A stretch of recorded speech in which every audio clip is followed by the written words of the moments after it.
अब मैं जिस शख्स की बात करने जा रही हूँ वो एक नामवर मौलिद होने के साथ साथ एक बेलौस समाजी कारकुन भी है जो अपनी खिदमत के ज़रिए माशरे में मुस्बत तब्दीली ला रहे हैं। हीलिंग बॉडीज, इनलाइटनिंग माइंड्स, ये उनकी ज़िंदगी का वो उसूल है जिस पर वो हमेशा कारबंद रहे हैं। इन्होंने अलीगढ़ मुस्लिम यूनिवर्सिटी से अपनी आला तालीम मुकम्मल करने के बाद सिर्फ अपनी तिब्बी महारतों तक खुद को महदूद नहीं रखा बल्कि समाजी खिदमत को भी अपनी ज़िंदगी का मिशन बना लिया। वो न सिर्फ मरीजों का इलाज करते हैं बल्कि नौजवानों के जहनों में तालीमी बेदारी की शमा भी रोशन कर रहे हैं। उनकी क़यादत में एक फ़ाल फलाही तंजीम काम कर रही है जो ज़रूरतमंदों की मदद, तालीमी इस्लाहात और फलाही सरगर्मियों के फ़रोग़ में कलीदी किरदार अदा कर रही है। Empowering the youth, shaping the future, यही उनका नस्बुल ऐन है। तालीम के फ़रोग़ और नौजवान नस्ल की फ़िक्री और इल्मी तरक्की के लिए उनकी काविशें बिलाशुबहा लायके तहसीन है। Respected audience, today we have the distinct honor of welcoming a distinguished personality whose life is a remarkable blend of service to humanity and social reform. Let us extend a warm and heartfelt welcome to Dr. Salim Muhammad Khan. Sir, we are truly grateful for your presence. May we now request you to grace the stage and enlighten us with your invaluable words. अस्सलाम वालेकुम। सबसे पहले तो मैं मुबारकबाद पेश करना चाहूँगा अल फारूक स्कूल के मैनेजमेंट का, यहाँ के टीचर्स का और स्टूडेंट्स का, कि पिछले 1 सालों में जब से मेरी पोस्टिंग मऊ है, आसपास के कई स्कूलों में मेरा जाना हुआ, उनके एनुअल फंक्शंस में, उनके प्रोग्राम्स में। बट जो फिक्र और जो मैसेज आपके यहाँ स्टेज पे प्रोग्राम में बच्चों ने दिया, ऐसा नज़ारा, ऐसी सोच मैंने कहीं और नहीं देखी। तो आप पूरी टीम मुबारकबाद के हकदार हैं। सबसे पहले मैं आपके हौसला अफजाई के लिए तालियां बजाता हूँ। चूंकि मैं खुद भी अलीगढ़ मुस्लिम यूनिवर्सिटी का तालिब इल्म रहा हूँ और इस इदारे के जो प्रिंसिपल हैं वो भी अलीगढ़ मुस्लिम यूनिवर्सिटी के तालिब इल्म रहे हैं, तो मुझे ऐसा लगता है कि जो अलीगढ़ मुस्लिम यूनिवर्सिटी जब इस्टेब्लिश की गई थी तो वो एक अलीगढ़ तहरीक का हिस्सा थी, जिसका मकसद ये था कि जो मुसलमान पसमानदगी के शिकार हैं उनको कैसे समाजी तौर पे, पॉलिटिकली तौर पे और माशी तौर पे कैसे आगे बढ़ाया जाए, उसकी बुनियाद जो रखी गई थी वो अलीगढ़ मुस्लिम यूनिवर्सिटी के तौर पे रखी गई थी। और बिल्कुल उसी पैटर्न पे आज मैं देख रहा हूँ कि अल फारूक स्कूल जो 4-5 साल पहले जिसकी शुरुआत हुई है और जिस तरीके से चीज़ों को लेके आगे बढ़ रहा है, मुझे लगता है कि बहुत वो दिन दूर नहीं जब इसको हम स्कूल से कॉलेज में तब्दील होते हुए और कॉलेज के बाद यूनिवर्सिटी में तब्दील हुए देखेंगे। क्योंकि यहाँ बहुत सारे ऐसे लोग भी बैठे हुए हैं जो इस सोच से इत्तफाक रखते होंगे कि ऐसे स्कूल की बहुत ज़रूरत है। ऐसा नहीं कि सराय मीर और आसपास के अतराफ पे स्कूल नहीं होंगे, लेकिन मैं ये दावे के साथ कह सकता हूँ आज इस प्रोग्राम को देखने के बाद कि जिस तरह की तालीम सिर्फ किताबी नहीं, सिर्फ दुनियावी नहीं, सिर्फ दीनी नहीं, बल्कि समाज को कैसे लेके आगे बढ़ना है, किस तरीके से आगे बढ़ना है, जो आज हम यहाँ देख पा रहे हैं, ये किसी और स्कूल में मैंने नहीं देखा। आप सभी मुबारकबाद के हकदार हैं। जब आपने तारुफ कराया तो काफी तारीफ कर दी आपने, लेकिन मैं समझता हूं कि बस अगर एक चीज अपनी जिंदगी में हम लोग उतार लें तो कोई भी काम करना मुश्किल काम नहीं है। इस बात पे तो सबका यकीन है कि कुल्लु नफ्सिन जायक़तुल मौत, हर शय को मौत का मजा चखना है। ये बात, इस बात पे सभी को यकीन है। इस बात पे भी यकीन है हमारा कि जब हमारी मौत हो जाएगी, हम जब दफन हो जाएंगे तो एक दिन दोबारा से हमको जिंदा किया जाएगा और जिंदा करने के बाद हमारे अमाल का हिसाब होगा। इस बात पे पूरा यकीन है। यानी इस बात पे आपका यकीन है जिसको आपने देखा नहीं। जब आप खेती करते हैं, आप फसल लगाते हैं, तो आपको इस बात का यकीन है कि आज ये मैंने फसल बोई है तो 6 महीने बाद इसका मैं फल काटूंगा, या ये मैंने फल लगाया है इसको 1 साल बाद मैं काटूंगा। तो फिर आपका इस बात पे भरोसा क्यों नहीं है कि अगर बच्चों की तालीम में हम इन्वेस्ट करें, अगर 10 साल 12 साल उनको पढ़ाए, तो यही बच्चा हमारा न सिर्फ हमारे घर परिवार को रास्ता दिखाएगा बल्कि पूरे समाज को रास्ता दिखाएगा। तो हमको इस बात पर भी यकीन करने की जरूरत है। वो कहते हैं ना कि न कर तकदीर से शिकवा मुकद्दर आजमाता जा, मिलेगी खुद ब खुद मंजिल कदम आगे बढ़ाता जा। तो आज मैं देख रहा हूं कि यहाँ के स्टूडेंट्स, चाहे वो छोटे बच्चे हों चाहे बड़े बच्चे हों, जिस तरीके से अपनी बात को बेबाकी से रख रहे थे, जिस तरीके से आपने दहेज दौरी प्रथा के खिलाफ जो एक बात आपने कही, आपने साइबर क्राइम अवेयरनेस की बात की, आपने जो आपके आजमगढ़ के लोग हैं जिनका बहुत बड़ा कंट्रीब्यूशन रहा है, चाहे अल्लामा शिबली नुमानी साहब हों, शाहिद आजमी साहब हों, या और जिन लोगों को हमने यहाँ पे सुना और देखा, उनसे सीखने की जरूरत है, आगे बढ़ने की जरूरत है। मैं भी पेशे से डॉक्टर हूं, मैंने एमबीबीएस और डिग्री हासिल की, एमबीबीएस और एमडी की। मैं भी चाहूं तो कहीं अपना हॉस्पिटल बना के अच्छे पैसे कमा सकता हूं जैसे कॉर्पोरेट के लोग कमाते हैं। लेकिन मैंने जिंदगी में उस मकसद को उतारा। सर सैयद अहमद खान साहब चाहते तो बड़ी अच्छी पोस्ट पे थे, वो अपनी अच्छी जिंदगी जीते, भाई सरकार के करीब थे, उस वक्त जो हुकूमत थी हिंदुस्तान में उसके करीब थे, हर तरह के फायदे उठाते, लेकिन उन्होंने उस परेशानी को चुना। किसके लिए? अपनी कौम की खातिर, अपने माशरे की खातिर। और उनके लिए कौम का मतलब सिर्फ मुसलमान नहीं बल्कि आलम इंसानियत। वो कहते थे कि हिंदू और मुसलमान एक खूबसूरत दुल्हन की दो आंखें हैं, अगर एक आंख खराब हो जाएगी तो क्या खूबसूरती बची रहेगी? नहीं। तो हमें आलम इंसानियत के बारे में सोचना है, सभी के लिए काम करना है। और मुझे बहुत अच्छा लगा कि आज जब आप फेलिसिटेट कर रहे थे, जिन लोगों को आपने शॉल उड़ा के मोमेंटो दे के सम्मानित किया, आपने उनके लिए जगह रखी कि ऐसे लोग जो समाज के लिए काम कर रहे हैं, चाहे वो किसी भी तबके से, आपने उनको सम्मान की बहुत अच्छी बात है। जब आप काम करते हैं और कोई आपको थोड़ा सा हौसला दे देता है तो आपको काम करने में मजा भी आता है और हिम्मत भी बढ़ती है कि अब लोग साथ आ रहे हैं तो काम करना आसान। तो ऐसे तमाम तंजीमों को, ऐसे तमाम लोगों को जो काम कर रहे हैं, मैं स्टेज से मुबारकबाद पेश करता हूं और उनके हौसला बढ़ाने के लिए ये शेर कहूंगा कि हम भी दरिया है हमें अपना हुनर मालूम है, हम भी दरिया है हमें अपना हुनर मालूम है, जिस तरफ भी चल पड़ेंगे रास्ता बन जाएगा। तो आप लोग आगे बढ़िए। आज आप छोटे छोटे समाजी काम कर रहे हैं, कल इंशाल्लाह बहुत बड़े काम करेंगे। आज आप किसी डॉक्टर के पास सिर्फ जाके दिखा पा रहे हैं, कल आप एक बड़ा अस्पताल कायम करेंगे जहां लोगों को कम पैसे में इलाज हो पाएगा। जब प्रिंसिपल साहब अपनी स्पीच दे रहे थे तो उनकी बात मैं बहुत ध्यान से सुन रहा था। उन्होंने एक बात कही कि गवर्नमेंट स्कीमों के बारे में हम लोगों को पता नहीं है। एक छोटा सा एग्जांपल देता हूं। हर घर में कोई ना कोई प्रेग्नेंट होता है, प्रेगनेंसी होती है और डिलीवरी कराने के लिए हम लोग जाते हैं। आजकल कितना खर्चा आता है? अगर नॉर्मल डिलीवरी है तो 10 से 15,000 और ऑपरेशन है तो 40 से 50,000। लेकिन सरकार में इसकी पॉलिसी, ये सुविधा है कि आपका चाहे ऑपरेशन के जरिए बच्चा पैदा होना हो चाहे नॉर्मल डिलीवरी हो, तो उसका कोई भी पैसा खर्च नहीं होता है। लेकिन हम उस सरकारी सिस्टम का फायदा नहीं उठाना चाहते हैं। हम अपनी मेहनत से कमाई हुई 50,000 रुपए खर्च करने को तो तैयार हैं, लेकिन आपके हर ब्लॉक में, ये हर सीएससी पे, हर पीएससी पे सुविधा उपलब्ध है, उसको हम लेने के लिए तैयार नहीं है। तमाम स्कॉलरशिप्स है जो बच्चों के पढ़ाई के लिए जरूरी है। हम फेसबुक खोलते हैं, इंस्टाग्राम चलाते हैं, घंटों उसको इस्तेमाल करते हैं, लेकिन हम इसकी कोशिश नहीं कर सकते हैं कि उसमें जो स्कॉलरशिप स्कीम है उसको कैसे हम लोग ढूंढ लें। सिर्फ सरकारी स्कीमें नहीं होती हैं, प्राइवेट लोग जो अपना ट्रस्ट चलाते हैं, जो एनजीओ चलाते हैं, जो बड़े बड़े ऑर्गेनाइजेशंस हैं, वो फंड करते हैं, आपकी स्कॉलरशिप मुहैया कराते हैं।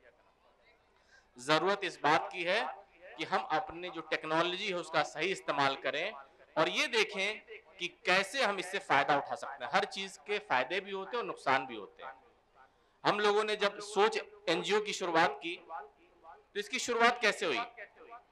2013-14 में जब उत्तराखंड में बाढ़ आई थी तो हम लोग ये देख रहे थे टीवी पे कि बहुत सारे लोग हैं जो कि परेशान है उस तरफ, मेडिकल एड्स के लिए, लोगों की मदद के लिए। तो हमारे मन में ख्याल आया कि क्या हम उस तरफ नहीं हो सकते जहां पे लोगों की मदद कर सकते हैं? क्या सिर्फ हम इस तरफ रहेंगे, देखेंगे और कहेंगे ओहो बड़ा बुरा हुआ? अगर किसी के साथ बुरा हुआ है तो क्या हम उनके साथ कुछ मदद कर सकते हैं? इस आइडिया के साथ कुछ लोगों से डिस्कस किया, फिर चंद लोग जुड़े, फिर रेसिडेंट डॉक्टर एसोसिएशन जो अलीगढ़ मुस्लिम उसकी हेल्प ली और हम लोगों ने जाके वहां पे मेडिकल कैंप लगाया। और जब हम लोगों ने कैंप लगाया तो बहुत सारे लोग, वो अलीगढ़ से जुड़े हों या कहीं से जुड़े हों, किसी भी समाज के, उन लोगों ने बहुत सपोर्ट किया। इससे एक हौसला मिला काम करने का। जब मुजफ्फरनगर में दंगे हुए तो हम लोगों ने दंगों के दौरान वहां जाके दिल जोड़ो नफरत छोड़ो करके यात्रा निकाली हिंदू मुस्लिम एरियाज में, और कोशिश की कि किस तरीके से दंगों का हम लोग रोक सके, यार जो दंगों की वजह से नफरत आपस में फैल गई है उसको कैसे हम लोग कम कर सके, इस पे काम किया।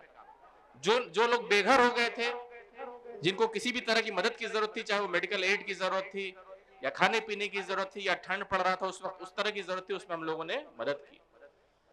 और ये जान जाइए कि उस वक्त मैं तालिब इल्म था, स्टूडेंट था, मैं एमबीबीएस की पढ़ाई कर रहा था, मेरे पास इतने पैसे नहीं थे कि वो मैं काम खुद से कर पाता। तो काम कैसे हुआ? अभी जहां मैं बैठा हुआ एक पोस्टर लगा हुआ, उस पर लिखा हुआ है ड्रीम बिग, बड़ा सोचो, वर्क हार्ड, उसके लिए मेहनत करो, और अपने लोगों, ऐसे लोगों के साथ रहो जो उस तरह की सोच रखते हैं, एंड स्टे फोकस्ड। हम लोगों ने वही काम किया। जब ये मन में सोच लिया कि लोगों की मदद करनी है, उस वक्त लगा हम अकेले हैं, लेकिन जब देखा तो हजारों लोगों की तादाद में लोग हमसे जुड़े। हम लोग स्टूडेंट थे, हमारे पास पैसा नहीं था, लेकिन बहुत सारे लोग थे जो सरमायादार थे, जिनके पास पैसा था, उन्होंने पैसे से मदद की। हम फिजिकली तौर पे गए, अपने टेक्निकल नॉलेज, अपने स्किल का इस्तेमाल किया और जाके इस काम को अंजाम दिया। तो अगर कोई ये सोचता है कि वो अकेले सब कुछ कर लेगा, तो कभी नहीं कर सकता। हमें सबको साथ लेके चलने की जरूरत है, हर तरह के आदमी की जरूरत है। अगर हम ये कहने सिर्फ पढ़े लिखे आदमी की जरूरत है, ऐसा नहीं है। हम कह सिर्फ सियासी आदमी की जरूरत है, ऐसा नहीं है। सिर्फ अधिकारी की जरूरत है, ऐसा नहीं है। वो कहते हैं ना, जहां काम करे सुई का करे तलवार। तो हमें हर तरह के लोगों की जरूरत है, हर तरह के लोगों को साथ लेके चलने की जरूरत है और बड़ा सोचने की जरूरत है। एक गांव में पढ़ने वाला बच्चा, चूंकि मैं खुद भी गांव से ताल्लुक है, मेरा ताल्लुक है मऊ जिले के घोसी तहसील के रघौली गांव से। गांव में क्या सोचता है इंसान कि चलो यार किसी तरह से हाई स्कूल कर लें या 12वीं कर लें, फिर सोचता है चलो किसी अच्छे कॉलेज में पढ़ लें, कॉलेज में पढ़ने के बाद सोचता है यूनिवर्सिटी में पढ़ लें। लेकिन आज दुनिया उससे बहुत आगे निकल गई है। आप देखेंगे उस गांव से निकले हुए लोग या किसी भी गांव से निकले हुए लोग जो गांव से प्राइमरी की एजुकेशन लेते हैं, मदरसे से तालीम हासिल करते हैं, वो जब अलीगढ़ मुस्लिम यूनिवर्सिटी जाते हैं और जब उनको वहां एक रास्ता मिलता है, तो आज यूरोप में, यूके में, यूनाइटेड स्टेट्स में तमाम यूनिवर्सिटीज में लोग पहुंचे हुए हैं और पहुंचने के बाद लोगों को गाइड कर रहे हैं। तो जरूरत किस बात की है? गाइड करने वाले लोग मौजूद हैं। और मैं सिर्फ ये बात लड़कों के लिए नहीं कह रहा हूं, मैं यहाँ जो लड़कियां बैठी हुई हैं उनके लिए भी कह रहा हूं। बहुत सारी लड़कियों को मैं जानता हूं जो एक गांव से बिलोंग करती हैं, जो मदरसे से पढ़ी हुई हैं और आज अपनी हायर स्टडीज करने के लिए फॉरेन यूनिवर्सिटीज में पढ़ाई करती हैं। जो जहन साजी होती है, जो इंसान का मिजाज बनता है, कहाँ बनता है? अपने घर में बनता है। अगर हमारी घर की औरतें पढ़ी लिखी होंगी, अगर उनको फिक्र होगी, अगर उनको इस बात का एहसास होगा, अगर वो अपने बच्चे को बता दे कि नहीं बेटा हम जब तुम्हारी शादी करेंगे तो दहेज नहीं लेंगे, अपनी बेटी को समझा दे कि हम जब तुम्हारी शादी करेंगे तो ऐसे घर में करेंगे जहां दहेज की लालच ना हो, वो जहनसाजी। जहां उसको इल्म की अहमियत की मालूमात हो, जहां अपने बच्चे बच्चियों को समझा सके कि बेटा कुछ भी करना, तुम बिजनेस करो, तालीमी बेदारी के जरिए कोई और तुम तालीम हासिल करो, कोई कारोबार करो, कोई नौकरी करो, लेकिन तालीम हासिल करके जाना। मैं कई बार महफिलों में जाता हूं और हमारे जो रिप्रेजेंटेटिव हैं, जो पॉलिटिशियंस हैं, जो सियासतदान हैं, वो कहते हैं कि जो हमारे लिए सबसे दो अहम चीजें हैं वो है सेहत यानी हेल्थ और एजुकेशन। लेकिन सच बताइए क्या हम उसमें काम कर पाते हैं? नहीं कर पाते। मुझे बहुत खुशी होती उन लोगों से जो तालीमी मैदान में काम करते हैं। जरिया माश हो सकता है, जाहिर सी बात है कोई भी काम फ्री में नहीं हो सकता। आज जिस तरह से कैपिटलिस्ट दुनिया चल रही है, हर जगह हर चीज में पैसे की जरूरत है, लेकिन अच्छे लोग अगर स्कूल कायम करेंगे तो उनका मकसद सिर्फ पैसा कमाना नहीं होगा। आपके सराय मीर में और आपके आजमगढ़ में आप इस बात की बिल्कुल फर्क कर सकते हैं कि कौन से ऐसे स्कूल हैं जिनका मकसद पैसा कमाना है और कौन से ऐसे स्कूल हैं जिनका मकसद तालीम फरोग करना है। आप में बैठे हुए तमाम लोगों से मैं बताना चाहता हूं कि मैं एक छोटे से गांव से निकला, मदरसे से पढ़ा, फिर उर्दू मीडियम छोड़ के हिंदी मीडियम में आया, हिंदी मीडियम के बाद इंग्लिश मीडियम में पढ़ाई की और अलीगढ़ मुस्लिम यूनिवर्सिटी में जाके एमबीबीएस और एमडी की डिग्री हासिल की है। तो आप में बैठा हर वो शख्स उस मकाम पे पहुंच सकता है और जो आज वहां बैठा है कल यहां खड़े होकर बात कर सकता है। चूंकि और भी लोगों को बोलना है और प्रोग्राम्स हम लोगों को देखने हैं, तो ज्यादा वक्त नहीं लूंगा क्योंकि ऑलरेडी काफी वक्त हो चुका है। जाते जाते बस दो बातें कह के जाऊंगा जिसको मैं अपनी जाती जिंदगी में अमल करता हूं। पहली बात कि योर लाइफ इज इनकम्प्लीट, आपका जीवन अधूरा है if you are not useful to others, यानी आपका जीवन अधूरा है अगर आप दूसरों के काम नहीं आ सकते। काम आने का सिर्फ मतलब पैसे दे देना नहीं है, किसी को सही रास्ता बता देना, किसी बुजुर्ग का सहारा बन जाना, किसी अंधे को रोड पार करा देना। अगर आप कुछ भी कर पा रहे हैं तो वो जरूरी है, अगर आप नहीं कर पा रहे तो आपके पास लाख पैसा है, करोड़ों पैसा है, वो किसी काम का नहीं है। अगर आपके पास 10 रुपए है तो आप ये सोचिए कि मुझे 10 पैसे दूसरों पे खर्च करने हैं। अगर मेरे पास 24 घंटे हैं तो 1 घंटा मुझे दूसरों की मदद करनी है। मैं हफ्ते में 6 दिन अपनी ड्यूटी करता हूं। मैं WHO में जिले पे पोस्टेड हूं, मऊ में मेरे पास गाजीपुर का भी चार्ज है। मैं 6 दिन अपने लिए काम करता हूं जिससे मैं अपने परिवार का पेट पाल सकूं। शाम के वक्त लोगों को गाइड करता हूं, संडे में या छुट्टी के दिन जब कभी मौका मिलता है तो ऐसे मजलिसों में कोशिश रहती है कि जाके शिरकत करें, जो लोग अच्छा काम करें उनके बारे में जाने, अगर कहीं उनका साथ दे सकते हैं तो उनका साथ दें। तो मैं गुजारिश करूंगा कि जो लोग भी आए हैं इस आल फारूक की मुहिम को जो आपकी सराय मीर की धरती पे शुरू हुई है, इसको पूरे आजमगढ़ में फैलाइए और इस मैसेज को सिर्फ आजमगढ़ में नहीं बल्कि बाहर भी लेके जाइए कि जब हमारा बच्चा पढ़ के निकले तो उसके एक हाथ में दीन हो और एक हाथ में दुनिया हो। हमारी औरतें, हमारे बच्चे अपने दीनी तालीम के साथ दुनिया में भी किसी से पीछे न रहें। अब वो जमाना नहीं रहा जब तलवारों से जंग होती है, साइंस और टेक्नोलॉजी का दौर है। आप देख रहे होंगे ड्रोन से लड़ाई हो रही है, तो हमको उस तरफ भी जाने की जरूरत है। नो डाउट हमको जो हमारे फराइज हैं वो बेसिक तालीम हमको हासिल करनी है, लेकिन दुनियावी पढ़ाई में भी कहीं से पीछे नहीं रहना है।